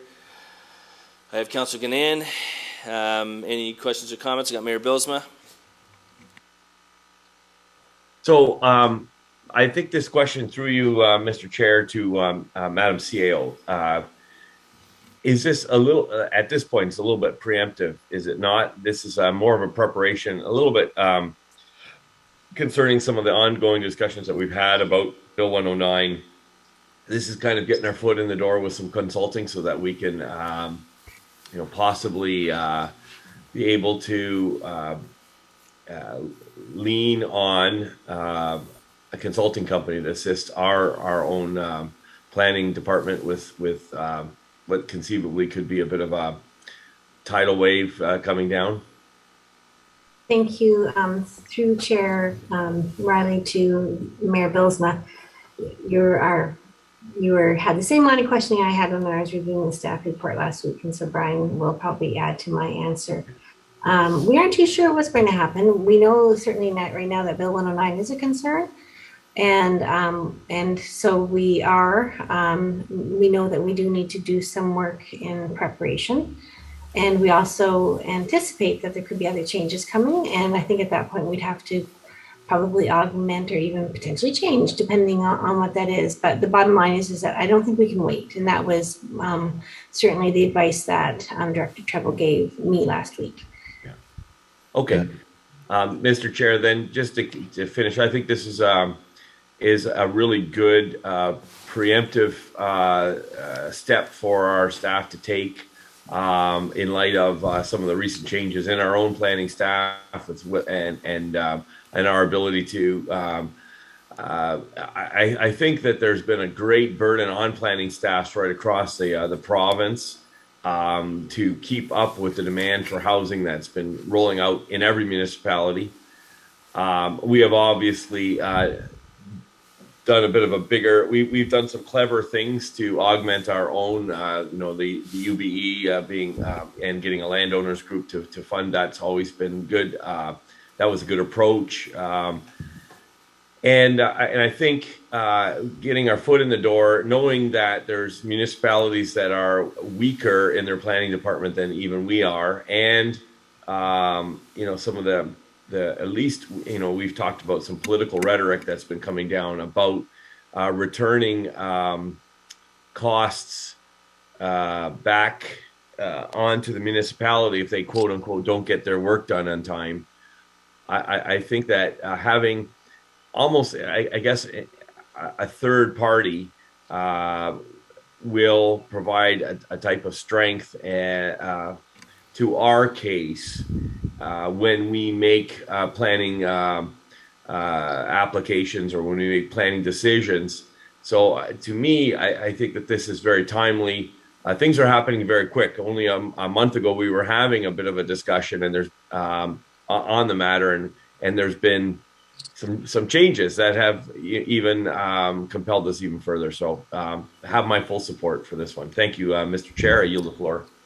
Thank you, Mr. Mayor. And I think I expressed some concerns when we had to first talk about this. I think Bill 109 is a complete disaster, to be honest. I think the approach the province took in trying to find a one-size-fit-all for every municipality in the province was a lack of foresight there. And so I certainly hope they correct this as soon as possible, because the taxpayers of all municipalities similar to ours, if not even smaller, like you said, you used the word weak. I think it's more just the size of those departments in each municipality varies substantially, and so that is going to run the risk because of the loopholes in the middle of the way how this once the clock starts, these developers can wait to the 11th hour to submit their revisions, and then guess what? We got to give them all their money back. Like, again, this is probably one of the biggest clusters that this province has made, trying to address the housing crisis, and I think it's only going to cost the taxpayer substantially more. So hopefully that this gets corrected. I think this is the right approach. Looking for my takeaway from understanding the point of bringing on the consultants is looking for other areas for us to be as efficient as possible with the resources that we do have, and looking for areas that we can hopefully expedite things. But there's still going to be some very concerning. It's still very concerning with what is currently standing in Bill 109 that is going to, impact our community, even with the efficiencies. If there are wiggle room to improve certain areas, that is going to have that. I think we're going to be handing back boatloads of money that is going to be dumped just on the tax base. So I think this is unfortunate either way, but I'm certainly supportive looking for ways to try to circumvent that. And if this is one of those ways, they have my support as well. So. That being said, I don't see any other members of committee with questions or comments, so I will call the question. All those in favor? Okay, that carries. So we're going to move us now to other business.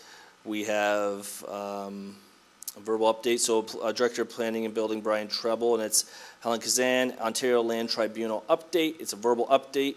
There's a recommendation within that update that committee and council hereby confirm that Dan Curry of MHBC Planning and Hugh Fraser of OTB Farm Solutions be hired, if required, to represent the township on the decision of the Township Committee of Adjustment related to File A5 2017 WL. Kazan as before the provincial appeal body, Ontario Land Tribunal, through file number OLT 21-002-806, previously known as PL 170547. So I need I believe a mover and a seconder for that. I got Councillor Ganan, I got Councillor Yonker.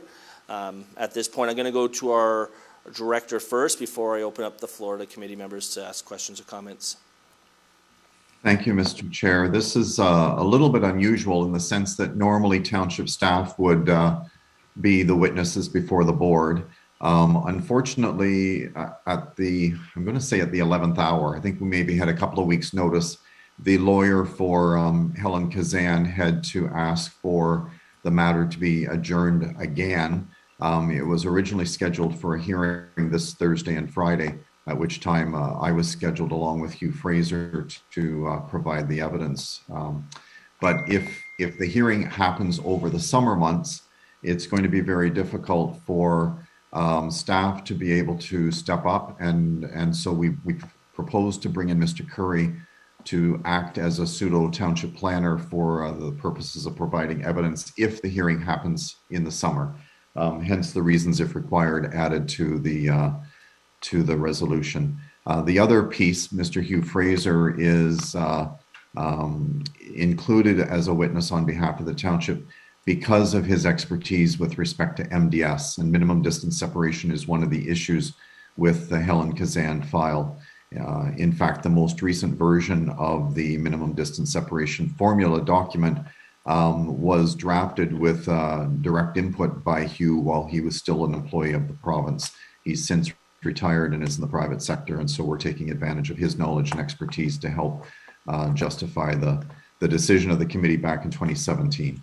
It's been dragging on. We don't want to drag it on at our end, so we just want to be prepared for all options that might come forward. And if a hearing's in the summer, we just need some assistance, and that's the reason this resolution is here. Thank you. Any members of committee have any questions or comments they'd like answered? Not seeing or hearing any. Thank you, sir, for the explanation there. So at this point, I'll call the question. All those in favor? And that carries. So we're going to move to item 6422, which is just members of committee, and it's related to other business matters of informative nature. Any members of the committee have anything to report of? I have the mayor's hand up, so Mr. Mayor, you go first. You're still muted, sir.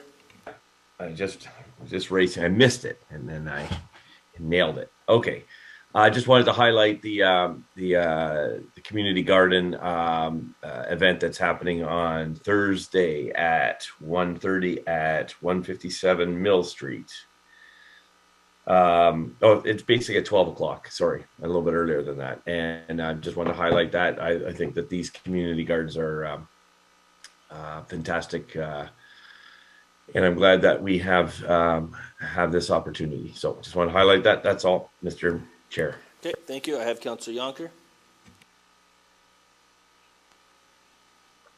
Yeah, just also would like to let the committee know and council know that we had our multiple municipality wind turbine group meeting last week, and very informative as well. They did express thanks that they received a letter on their proposal of bylaws for setbacks for future wind turbines. So they appreciated that they received letters from our staff acknowledging that we received it and kind of accepted it as information. And also it's exciting to also let us know that there's a couple new municipalities have joined the committee as well. So there's growth there. There's I think what the biggest thing is going to be going forward is going to be the actual real environmental impact on these windmills when they are being removed. There's a lot of concrete in the ground that's going to have to be dealt with. There's the wind turbines, the blades themselves. So there's starting to be a lot of reports coming out of Europe showing that these windmills are not proving to be as environmentally friendly as been pushed on society. As you'll see, there's big graveyards of wind turbines sitting. The material that they use, they can't really recycle yet. They are trying to find things, but it's just mind-boggling how much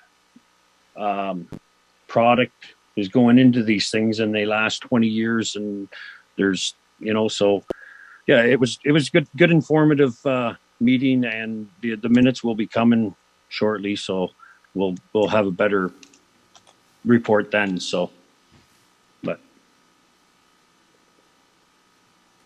is that everything, Councilor? That's it. Thanks. Okay. Thank you. Sorry. Yeah. No, you sort of just cut out.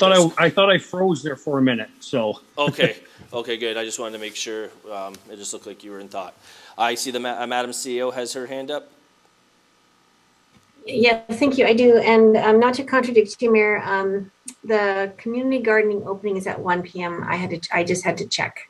Okay, I thought it was 1, and then I just checked my thing and it said 12. So I'm going to make the correction right now on my calendar. Okay. Sorry, thank you for that. Yeah, and it's basically it's a public event, and it's sort of showing the new greenhouse and the accessible plots and those sorts of things. So I think it will be a good event.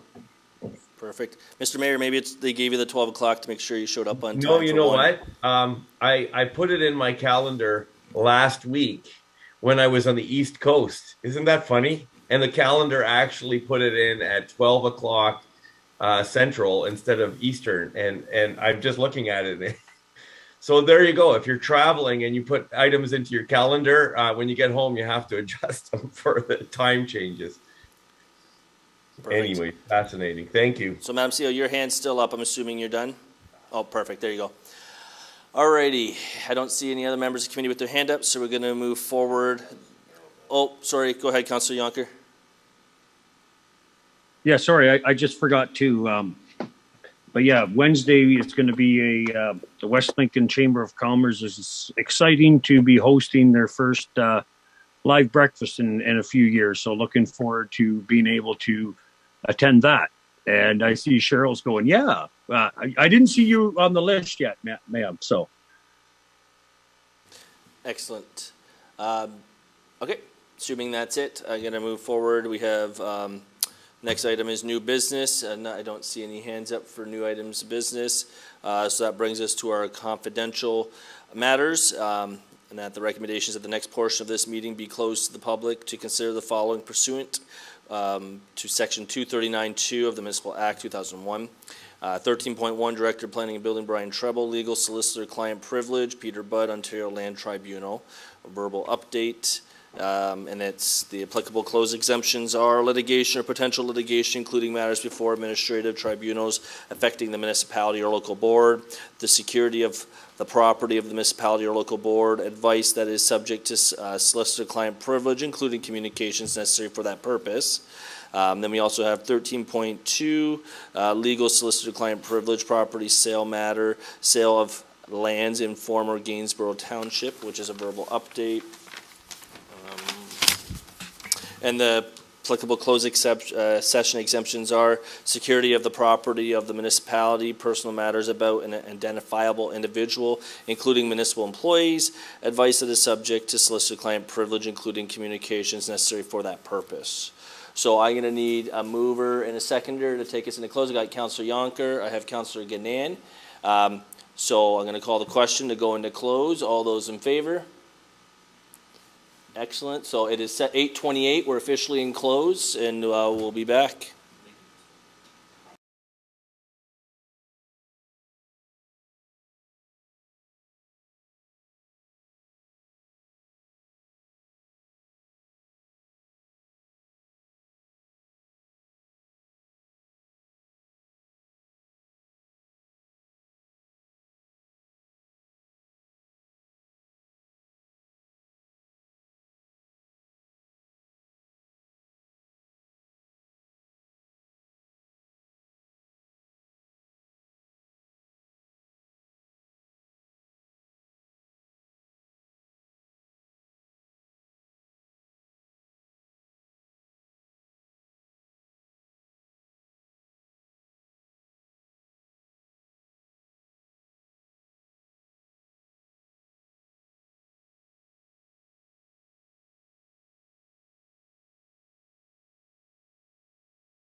Hi, everyone.